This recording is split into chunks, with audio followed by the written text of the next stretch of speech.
Hello, everyone. Welcome. Thanks for being here. My name's Constantine, and today we're going to be going over something I like to call neural mapping.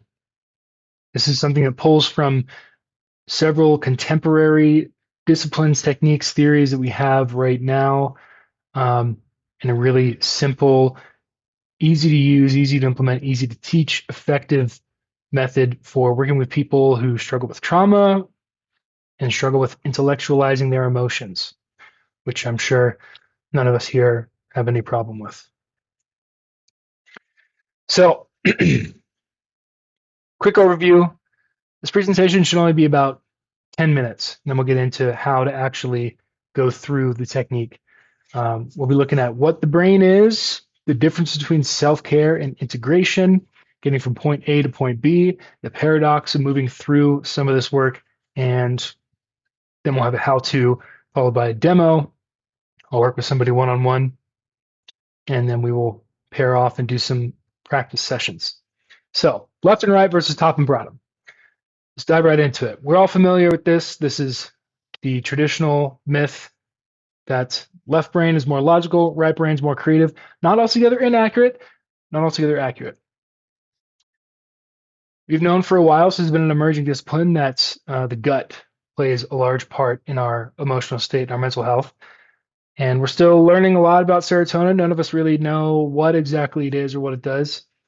But we do know that about 95% of it comes from the gut. So there's more going on there than just our brains.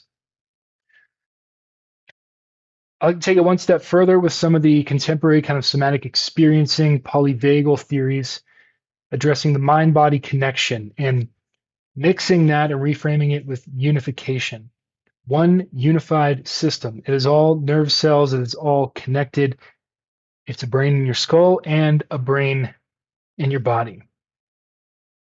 So instead of left and right, I want to put forward an idea, a schema of thinking about the brain in terms of top and bottom. And top brain being the one in our skull, the conscious, bottom being the subconscious, the one in our body, and it being one unified system that thinks differently. So similar to the left and right, you have the conscious and unconscious, upper and lower. Conscious is that specialized operator that is very orderly and linear, deals with a lot of logic and interpreting what's happening around us. The unconscious is that lower part that's this like generalized warehouse of everything we have ever experienced. It's very chaotic, it's very nonlinear, deals a lot of feeling in terms of sensations and emotions and cultivating a deeper understanding of what is being interpreted. It's kind of difference between knowing it and feeling it. So you think about it like this. You have this infinite, dark, vast, unconscious warehouse of things all over the place. Everything you've ever experienced in your life. It's all stored in there somewhere.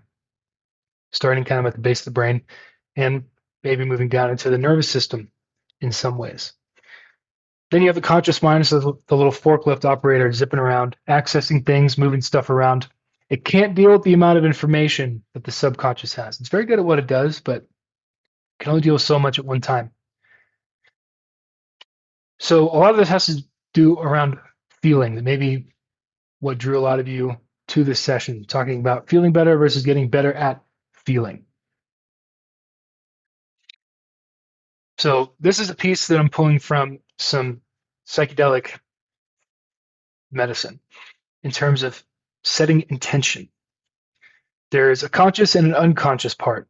And we can reframe this to kind of just think about the intention of the work that our clients are wanting to do with us and the way that we work with them. So there's a lot of words, right? Tip of the iceberg. Those are very rational tools, and they're useful and helpful for accessing what's underneath, but it is ultimately what's underneath that we are working with. Especially in psychedelic medicine, it's a very unconscious process. So it's the energy that cultivates that deeper understanding of those words, the obstacles, the fears, the hopes, the dreams, the relationships. All of that is what the unconscious is working with. It doesn't really care about the words that we're using. It's not what you say, it's how you say it. So self-care and integration, again, a piece from psychedelic medicine. Leading on integration to think about the work that needs to be done after a session and between a session, right? Right now, there isn't much of an emphasis on integration in therapy. It's just show up for your session, talk, unload, vent, cry, laugh, let some things go back to your life, and take care of yourself. But there's a difference between self-care and integration. Self-care is good for everyone all the time, right? It's good for your human body. Diet, exercise, yoga, meditation, sleep, work, etc. Integration is much more nuanced, and that's where we work with our clients. There's a lot more nuanced attunement, allowing things to come through, challenging, deconstructing what's in place, reprogramming the way that our clients relate, period. The way they relate to everything, to themselves, to others, to the world, to their environment, to ideas, to identities, their perspective. We're trying to rewire. So right and wrong doesn't necessarily factor in with integration, right? We know this. Somebody can have all the right things dialed in and they're still unhappy. It's like, well, you go into the gym 4 times a week and you got very structured sleep hygiene. Your diet looks great. Maybe you need to eat a donut and watch Netflix and learn how to relax and enjoy your life. So the main difference between self-care and integration is that self-care is kind of the foundation that supports and enables integration. Take care of the meat suit, and then you can take care of the whole brain. Which leads us to getting from point A to point B. The work that we're doing, our clients are at point A, they want to be at point B. Human beings, just in general, always pining after something. Point B is somewhere else, whatever that is. I want to be less anxious, want to be less depressed, want to be more confident, want to be more outgoing. And it seems so obvious. You can see right there. That's, I can see people being calm and not anxious, and it makes sense. I just don't know how to get there. Then you do something like psychedelic medicine or this process, and you open up the subconscious, the unconscious, the nervous system, the body, and it says, well, actually, it's not point B, that's point F. Point B is up there, point C is down there, point D is over there, point E is back there, and point F is way over there. And you have to go to all those places first before you can get there. Rational mind says, that doesn't make any sense. That's not logical. It's dumb. That's not right. That's point B. Unconscious says, trust me, I have a lot more information than you do. There are places that we need to go. Which leads us to a paradox.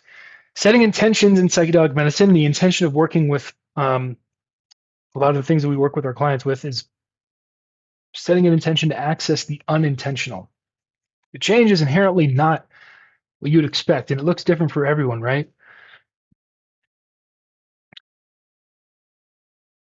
If you knew what it was going to look like, you probably would have done it by now.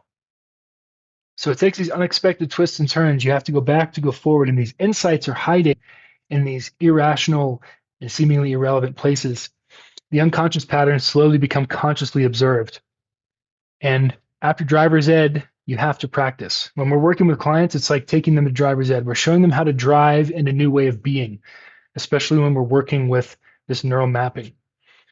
We're helping them to tap into their body to feel this new way of being and learning how to drive in that and work with it. But you have to practice it after session, in between session. Otherwise, you're not going to get better at driving. Another part of the paradox is non-action, yin-yang, wu-ways, conscious and unconscious, getting them to harmonize, synergize, work with each other. It takes both. Slow is smooth, smooth is fast. Trauma work is very difficult to go too slow. Now, you're only making some progress, but the slower you can go, the smoother you can go, the faster the overall progress will be. But in terms of integration, how do you know when something is fully integrated? Well, it's when you stop thinking about it. Going back to the driving analogy, you no longer think about driving. You just do it. And it is so deeply integrated that you can drive somewhere and have no idea how you got there because the brain in your skull is wandering, doing so many other things while the brain in your body was driving. So, quick recap. Mind and body are one system, but the unconscious is much larger than the conscious, so trust where it's taking you, even if it doesn't make sense. Self-care supports and enables integration. Sometimes the same, not necessarily the same thing. Slow is fast. More information, references for the images. Okay, so neural mapping, what actually is it? How do we do it? It's 5 very simple, easy steps. Starts with a briefing, just kind of letting them know what's going to happen, getting it into something of a trance state, doing some just deeper breathing and slowing down the nervous system so it opens up a little bit, finding the starting point of the neural map in their body of an emotional experience, and finding as many details as we can listed on the other side there, and then finding each successive point and putting them in sequence, breathing in and out of that in sequence, and giving all of that permission from beginning to end to be whatever it needs to be uncomfortable, letting it move. So, quick example, I'll just run through a sketch of what that would look like. Then, if someone would like to volunteer, I'll work with them one-on-one. We'll have a quick little section for Q&A just to iron out any of the details, and then we'll pair off and get some actual practice and do this stuff real time, followed up with a little Q&A afterwards. So, client, I guess what I'd like to do with you, and it's pretty simple, pretty straightforward, maybe different from what you're used to. It just involves finding some sensations in the body, and then we do some breathing. Does that sound okay? So from there, getting the inhale, the exhale, getting them to slow down, and then so this experience that you want to work on, this memory, this feeling that you want to work on, where do you feel it in your body? Where does it start? Once you find the starting point, you get as many details as you can. Where exactly is it? What's the size? What's the shape? What's the color? What's the weight, density, texture, temperature? Is it vibrating, pulsating, rotating?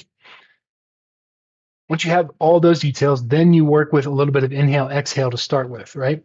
You want to breathe in and allow it to become more intense and just think of it as giving it space to be what it is. Let it express itself the way that it wants and needs to be expressed. Just give it permission. Framing this as if their body has a mind of its own. And then just give them a little bit of space to breathe in, breathe out, in through the nose, out through the mouth.